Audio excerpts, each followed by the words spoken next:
कृष्ण प्रेम धारा ट्रस्ट प्रस्तुत करते हैं कार्यक्रम समर्पण।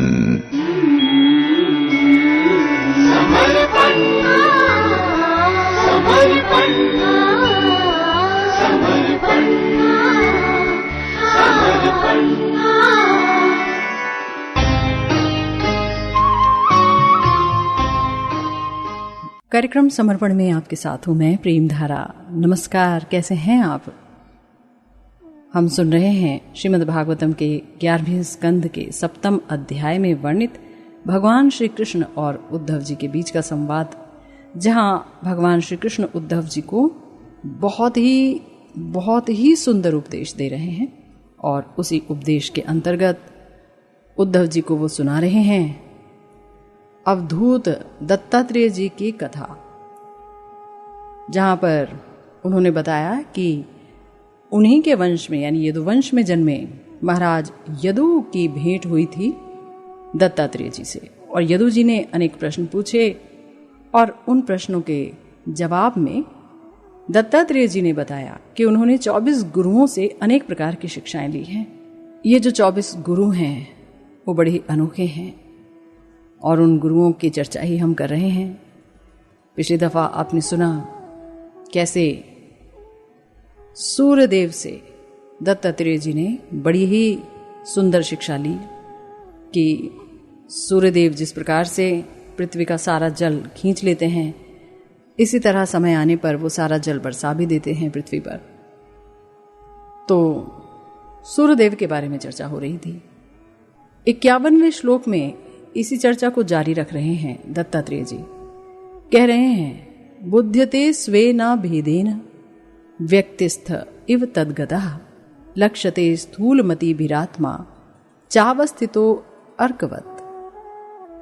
अर्थात विभिन्न प्रकार की वस्तुओं से परावर्तित होने पर भी यानी रिफ्लेक्टेड होने पर भी सूर्य ना तो कभी विभक्त होता है, ना अपने ही प्रतिबिंब में वो लीन हो जाता है, परंतु जो मंद बुद्धि वाले हैं वे ही सूर्य के विषय में ऐसा सोचते हैं।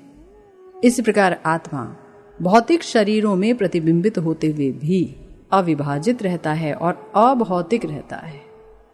बहुत सुंदर बात है। देखिए, हम अपने आसपास देखते हैं जब सूर्यदेव प्रकट होते हैं, क्या देखते हैं? खिड़की में सूर्यदेव का प्रतिबिंब बनता है, दर्पण में सूर्य का प्रतिबिंब बनता है। कोई भी चमकदार वस्तु रख दीजिए, वहां पर भी सूर्य दिखते हैं। तेल है, जल है, जहां भी देखिए तो कई जगह उनका प्रतिबिंब दिखता है, उनका रिफ्लेक्शन दिखता है। लेकिन अगर कोई ये सोचे कि ओहो सूर्य तो अनेक हो गए, और वो इस बात का खंडन करने लगे कि नहीं, आप कैसे कहते हैं कि एक ही सूर्य है, मैंने तो अनेक सूर्य देखे हैं।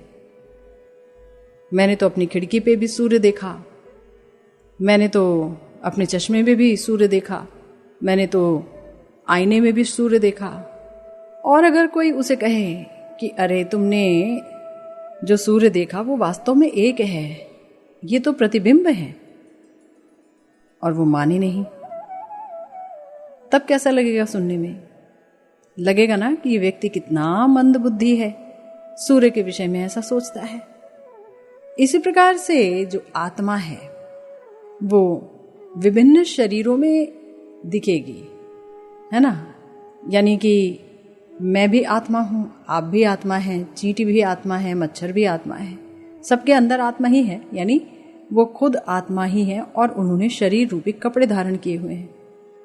अब अगर उन आत्माओं का साइज नापने की कोशिश की जाए, या ये सोचा जाए कि जो आत्मा बंदर के अंदर है और जो मैं हूं, हम दोनों अलग अलग हैं, बंदर वाली आत्मा में कुछ बंदरपन होगा, मुझ में कुछ मानुषपन होगा, तो ये गलत है ना? आत्मा भी एक ही तरह की है, अविभाज्य तत्व है,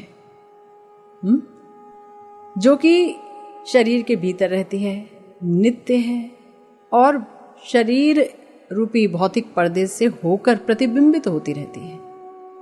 ऐसा लगता है कि मैं बूढ़ा हो गया, मैं युवा हो गया, मैं तो मोटा हूं, मैं तो दुबला हूं, मैं तो सुखी हूं, मैं तो दुखी हूं, पर ये सब उपाधियां शरीर की हैं।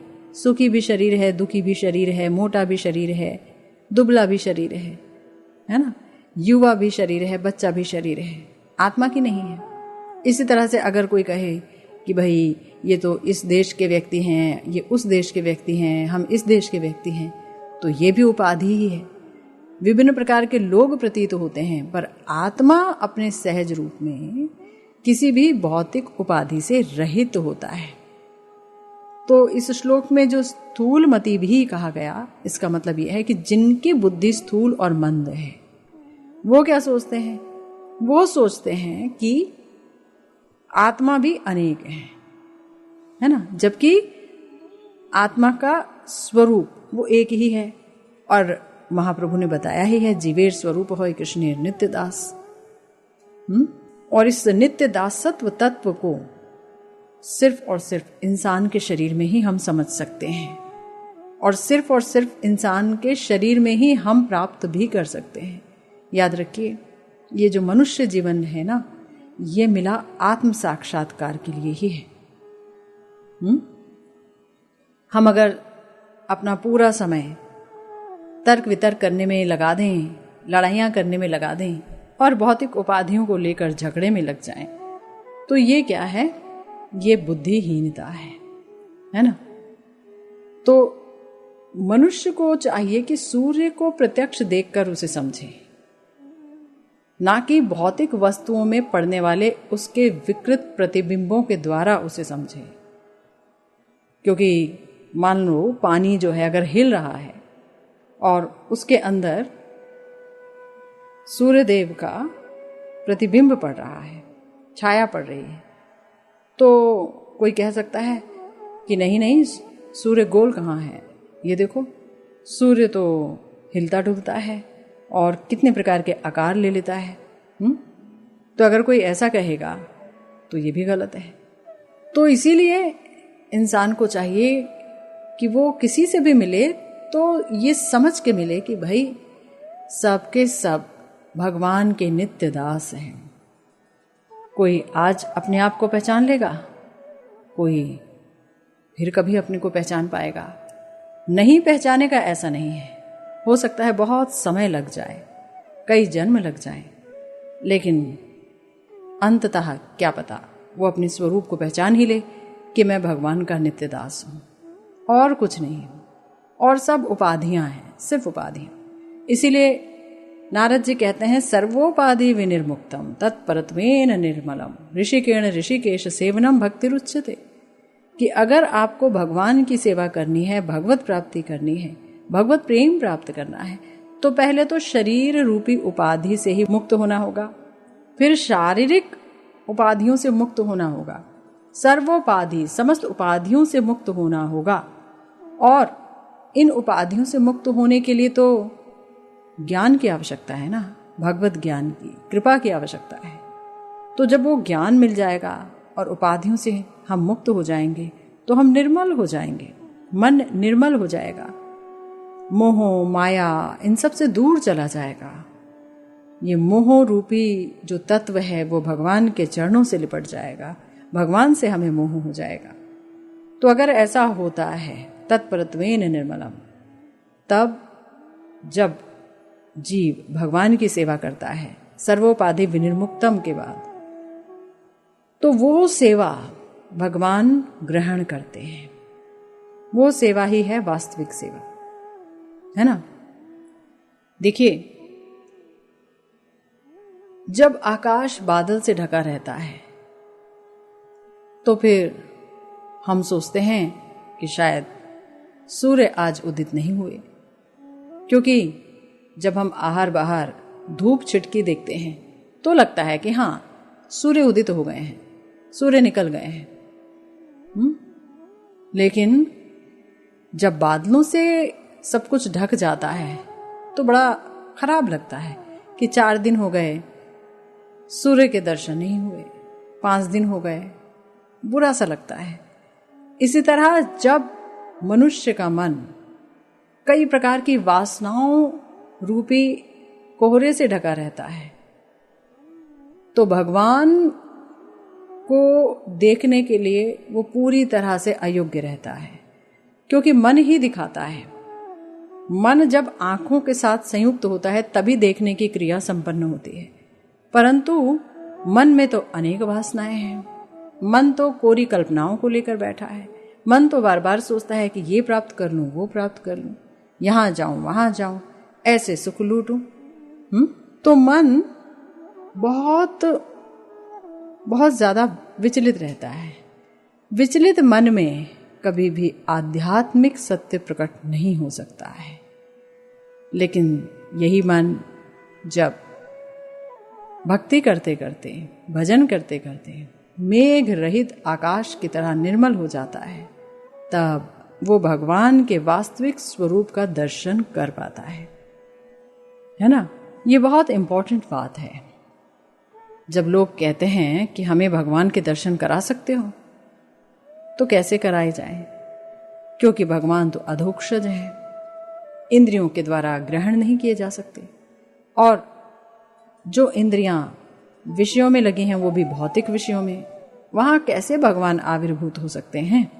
संभावना बिल्कुल भी नहीं है। लेकिन हां, अगर कोई निर्मल मन युक्त हो जाता है, उसके मन में किसी के प्रति बैर भाव नहीं रहता है, ईर्ष्या द्वेष नहीं रहता, ना ही किसी से प्रेम होता है, किसी से मोह हो जाए क्योंकि वो हमारा अपना रिश्तेदार है, तो ऐसा जो निर्मल मन है भगवान वहां प्रकट होते हैं।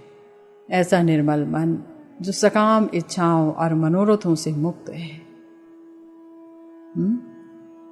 देखिए, हमारे एक आचार्य ने कहा, जीवेर कल्याण साधन काम, जगते आसी ए मधुर नाम, अविद्या तिमिर तापन रूपे हृदय गगने विराजे।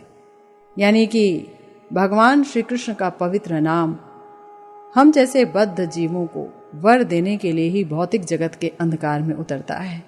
भगवान श्री कृष्ण का पवित्र नाम उस सूर्य के समान है जो भक्तों के हृदय रूपी निर्मल आकाश में उदित होता है।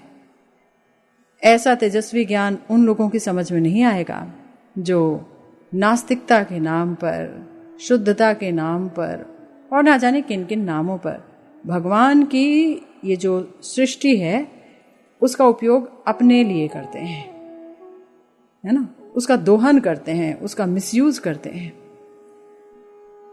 तो जब कोई व्यक्ति भगवान का शुद्ध भक्त बन जाता है, जब अन्य अभिलाषिता शून्य हो जाता है, जब उसके हृदय में सिर्फ एक ही अभिमान रहता है कि हे भगवान, मैं आपका सेवक हूं और इसके अलावा और कुछ नहीं हूं, मैं आपका दास हूं, दास अनुदास, जब ये भाव रहता है और अन्य अभिलाषाएं कि इसको सुख पहुंचे, इसका ये हो जाए, उसका वो हो जाए, ये सब समाप्त हो जाती हैं। किसका क्या होगा, कैसा होगा, उसका अपना कर्म भगवान जाने, भगवान के ये बंदे जाने, हम इसमें क्या कर सकते हैं। जब ये भाव आ जाता है कि हम प्रार्थनाओं के अलावा क्या कर सकते हैं, उन्हें राह दिखा सकते हैं कि आप भगवान की शरणागति लीजिए, जब ये भाव आ जाता है, अन्य अभिलाषिता शून्य ज्ञान और कर्म से अनावृत हो जाता है, जब हमारा मन, ज्ञान का अर्थ वो ज्ञान जो हमें भगवान से दूर ले जाता है, ये भौतिक ज्ञान, ये भौतिक वस्तुओं का ज्ञान, तो इन सब चीजों से जब दूर हो जाता है और भगवान के चरणारविंदों का ध्यान मन का एकमात्र ध्येय हो जाता है, बस उसको ही वो ध्याता रहता है, तब व्यक्ति समझ जाता है कि भगवान ही मेरे सर्वस्व हैं, और वो भगवान का होकर जो आनंद प्राप्त करता है, उस आनंद की तुलना इस जगत में कहीं दी ही नहीं जा सकती, कहीं है ही नहीं। जीव आनंद का अंश होकर आनंद ही प्राप्त करना चाहता है, लेकिन ये आनंद भगवान के चरण कमलों की सेवा में है, ये उसे नहीं पता, और इसीलिए जन्म के बाद जन्म के बाद जन्म लेता जा रहा है और धक्के खाता जा रहा है। तो इस माया से निकलने का एकमात्र उपाय ये है कि परम पुरुष भगवान श्री कृष्ण जो माइक गुणों से परे हैं, ये जो सतोगुण, रजोगुण, तमोगुण है, इनसे बहुत परे हैं, अस्पृश्य हैं। ये 3 गुण उन्हें छू नहीं सकते। तो ऐसे भगवान की शरणागति ली जाए। अगर कोई ऐसा नहीं कर सकता तो वो परमानंद प्राप्त नहीं कर सकता। और जब तक जीव अपने उस स्वाभाविक आनंद को प्राप्त नहीं करता, तब तक रहती है उसकी भटकन। वो भटकता रहता है, वो भटकता रहता है, यहाँ से वहाँ, वहाँ से यहाँ, जन्म के बाद जन्म लेता चला जाता है। लेकिन उसकी तलाश कभी भी कोई अच्छा परिणाम नहीं लाती है। उसकी तलाश पूरी ही तब होती है जब उसे भगवत प्राप्ति हो जाती है, जब भगवत प्रेम प्राप्त हो जाता है। याद रखिए।